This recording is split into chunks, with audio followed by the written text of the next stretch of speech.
എനിക്കങ്ങനെ അങ്ങ് തോന്നുകയാണ്. 4 വരിയേ ഉള്ളൂ കേട്ടോ, അത് 1 മിനിറ്റ് പോലും വേണ്ട. ആരും വിഷയരുത്, അക്ഷമയില്ല. ഈ സദസ്സ് എത്ര താല്പര്യത്തോടെയാണ് പച്ച മലയാളത്തെ സ്വീകരിച്ചു കൊണ്ടിരിക്കുന്നത് എന്നത് ഈ വൈകിയ വേളയിലും ഞാൻ എന്നത്തെയും പോലെ തിരിച്ചറിയുകയാണ്. ഈ നഗരത്തിൽ ഭാഷയെ സ്നേഹിക്കാത്ത ഒരു മനുഷ്യനില്ല. എന്തെന്നാൽ ജനങ്ങൾ കവിത ആഗ്രഹിക്കുന്നു. അതുകൊണ്ടാണ് ക്ഷണിക്കപ്പെടുന്നത്, അതുകൊണ്ടാണ് ഇത് ആവിഷ്കരിക്കപ്പെടുന്നത്. അതിനാൽ നീ മഹാമേരു, ഞാൻ മൺതരി, അല്ലേ? അത്രയേ.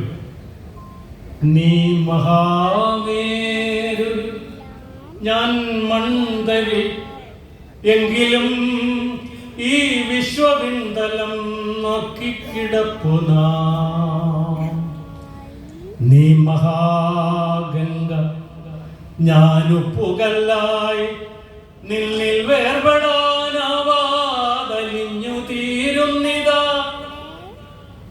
നീ മഹാഗംഗ, ഞാനുപ്പുകല്ലായി, നിന്നിൽ വേർപെടാനാവാതെ അലിഞ്ഞു തീരുന്നിതാ. ആകാശവ്യാപ്തി അളക്കാനൊരേ വിരൽ, ഭൂമിതൻ ദൂരമളക്കാനൊരേ നിഴൽ, ആഴിതൻ ആഴമളക്കാൻ ഒരു പിടിപ്പുഴിയെന്ന് എന്നെ പഠിപ്പിച്ച പക്ഷിനീ. ആകാശവ്യാപ്തി അളക്കാനൊരേ വിരൽ, ഭൂമിതൻ ദൂരമളക്കാനൊരേ നിഴൽ, ആഴിതൻ ആഴമളക്കാൻ ഒരു പിടിപ്പുഴിയെന്ന് എന്നെ പഠിപ്പിച്ച പക്ഷിനീ. അങ്ങനെ ഒരുപാട് പക്ഷികളുണ്ട് ഈ കോഴിക്കോട് നഗരത്തിൽ.